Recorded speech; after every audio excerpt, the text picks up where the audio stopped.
at number 41 on the Iconic 100 list is the T206 Ty Cobb cards. And this is one of the very few where we have to recognize it's not just the one portrait. There's actually several portraits of the T206 Ty Cobb, several versions. And here to talk to us about this card today is somebody who I know has this particular card very close to his heart. Pete, Sports Card Pete from Instagram. I'm kind of sheepish on this one. I'm kind of nervous to ask you, what do you think about this one showing up at 41? The way you ask that question is all you need to know how I feel about it being 41. Look, it's two-pronged. The first is Ty Cobb himself. He, debatable, but he is the first true superstar mainstream in an era where baseball became very popular. So as an historian, you love Ty Cobb. As a person, he was allegedly, very mixed reviews, mostly horrible, but, as a player, one of the best to ever play. That by itself would make any Ty Cobb card, be really popular amongst collectors. Combined with the fact that you're talking about the T206 set, which I would argue in baseball, it's T206 and the 1952 set as probably the two most well-regarded and heavily collected sets. T206 set, many people call it the granddaddy of baseball card sets. It is in 1909, 1911, inserted into tobacco packs. Pretty common card, so not really rare unless you look at some of the more rare kind of backs or some kind of error cards. But in terms of Ty Cobb, the most iconic card in the set player-wise and the most iconic set, it's very hard for me to think that this made the 40s. I would have thought it would have been, lower. The four different versions of it, there's the green portrait, which I think is probably the most iconic. I'm biased. The portrait, the bat off, which is exceptional, and a bat on. When people come into pre-war baseball, the T206 is the first stop, and it's usually the Ty Cobb card. I'm gonna totally agree with you on this. I would love to say I don't, but I think it's way too low. I also have this ranked significantly higher.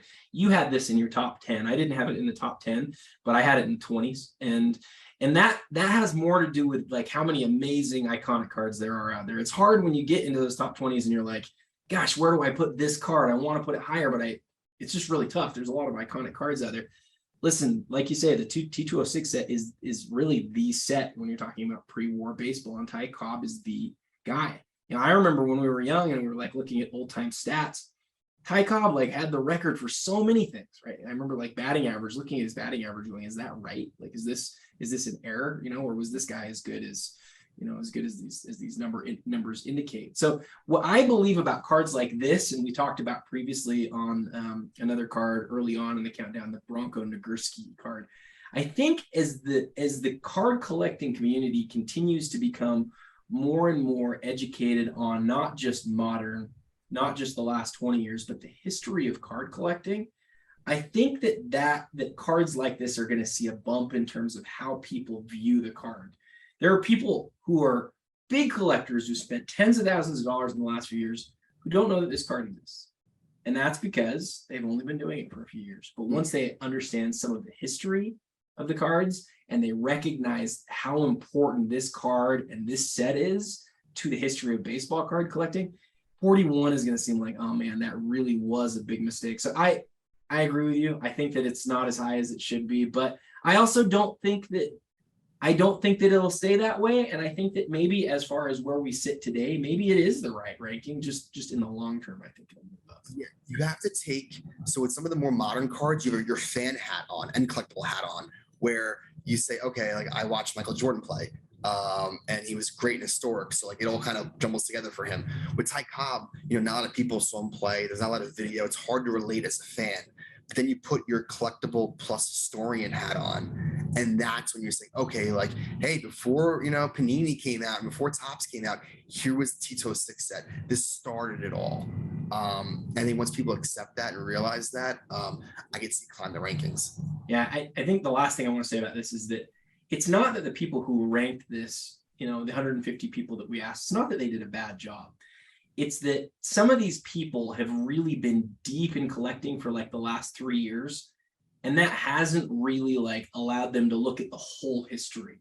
And so they see a picture of T206 Ty Cobb and they're like, I know I've seen that before, but really like, is that more iconic than the whatever and more modern stuff? Yeah, I get it. I think it makes sense. I just think that it takes more education, and this group of people that have really flooded the hobby over the last like 5 years, really, as they get more and more educated, I think some of these types of cards are going to see more and more love as time goes by. Again, that's the T206 Ty Cobb. We present pretty sheepishly at number 41 on the Iconic 100. Tomorrow we'll be back to get into the top 40 most iconic cards in the history of the hobby. And until then, happy collecting.